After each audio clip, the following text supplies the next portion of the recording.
We're Credify. We're a venture-backed startup focused on elevating trust in e-commerce and digital finance. Globally, there's a trend for businesses essentially to monetize and utilize their data. And there's a growing trend with regards to the type of analytics that are being performed on this data to help better facilitate business in the way that we engage with customers and the way that we engage with our partners. Essentially, the main utilization of these things is through to generate new revenue sources, to develop new services, as well to create better insights into the customers that they engage with.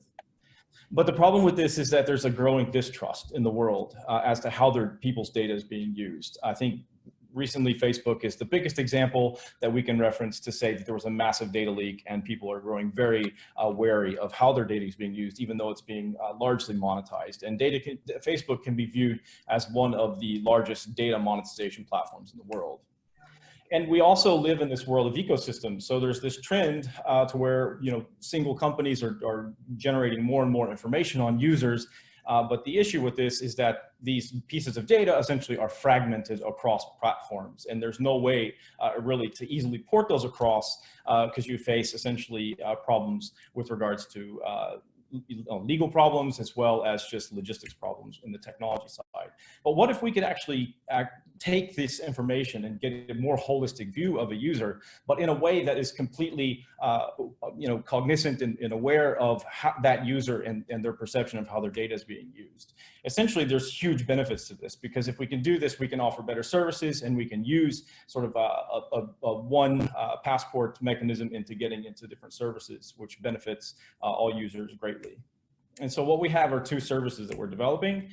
Credify IDX is essentially a data passporting technology that puts the user in control. It's a blockchain-based technology. Essentially, it's self-sovereign so that the user has full control over their own information and gives them sort of the universal access to services. The IDX system is very simple. The user will log in. Essentially, they will permission and connect in various bits of information about themselves, and then they will give permission essentially to have access to that through the consuming services. And obviously, what this does is it generates new revenue opportunities and new customer opportunities for businesses because they have a better, more holistic view on their client base.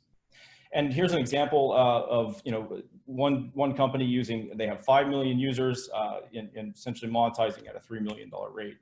And ServiceX essentially built on IDX is a way for businesses to essentially share information amongst themselves, but also onboard users. Our business model is very simple. We have essentially a platform solution and white label solution, where in our essentially monetization model is based on 20% commission on transactions through the system, but we also have sort of pilot. Thank you, Makoto. Okay, 3 minutes over. Thank you. Thank you. You were close to finish right on time. Yep. I was. So let's start. Judges, your questions. Makoto, can you tell a little bit more, please, about your traction for today? Yeah, sure. We are a Singaporean-based entity, but we have operations in Vietnam, in Japan. I'm actually Japanese by nationality, and we have first customer traction in Japan. And we were actually selected by Plug and Play Japan to participate in their fintech program. And through that, of course, we've been exposed to a lot of the large, multinational fintech organizations there, as well as some other opportunities that they've been connecting us to in Southeast Asia. In Vietnam, we're really focused on consumer finance. We're focused on insurance companies and the likes. And so we're actually in late stage talks on POCs with a couple companies here. Okay, thank you so much. Next question. Really, can you talk about your clients, about revenue? What do you have today? Yeah, so I mean, we're still very early stage. We just closed our seed and we've just gotten our first payment from our Japanese client. And this is essentially a one-time payment. I can't really disclose the details of it, obviously, because it's under contract, but the way it's structured is we have a one-time integration and development where we do some customization for them in integration side, but then we have recurring revenue for access to the system on a license basis, as well as the 20% sort of commission on data transacted through the system.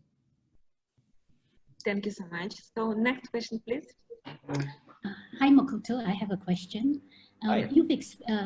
From what you've explained and from what I've understood, this is a more structured way for us to voluntarily share our information with organizations, right? Yes. So if this plays out the way you imagine it to play out, how do you see the current practice, like what's happening with Facebook and the leakages that we're seeing? How does that automatically stop? I mean, how does that then become discouraged? Yeah, so essentially, I mean, conceptually, you have to understand that, you know, people have been accustomed to just sharing their data to get access to services, right? So they really feel, okay, it's kind of a network effect where you have this scenario where in order to get into a network where other individuals are participating, of course, you have to come in and sort of be active in that environment. But in reality, you know, Facebook is monetizing that data greatly. And essentially what we're looking to do is sort of turn that on its head to where we're enabling individuals to take their own data and essentially get access to very bespoke services or very bespoke deals based on that access. And I wasn't able to really get into ServiceX in this, unfortunately, but essentially ServiceX is a mechanism and actually is a product that we've developed that enables two entities essentially to get a type of anonymous insight into each other's data. And so what they do is they can say, okay, if you have a user that meets this certain threshold or this certain criteria, and it's a synergistic thing. So for example, if you have consumer credit and an insurance company, if they take a loan to buy a motorbike, for example, well then, you know, they're prime candidate for insurance.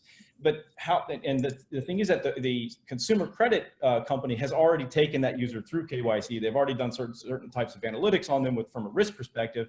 And essentially through our system, they can share that information fully permissioned by the user, and the user benefits greatly because they get, you know, better premiums on their insurance, for example.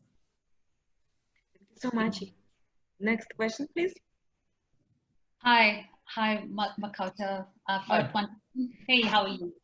Great pitch. So just question is, who are your competitors in the area, and how different, how unique you are from them? Sure. Yeah, I mean, we essentially have different types of competitors. There are obviously sort of companies that are looking to do universal ID, especially in the blockchain space. And I think that in the blockchain space, they're making sort of grave mistakes in that they're trying to introduce a token into the system, which obviously is putting friction. We don't have a token. We're not looking to do an ICO or anything. We're just a traditional SaaS, you know, technology provider.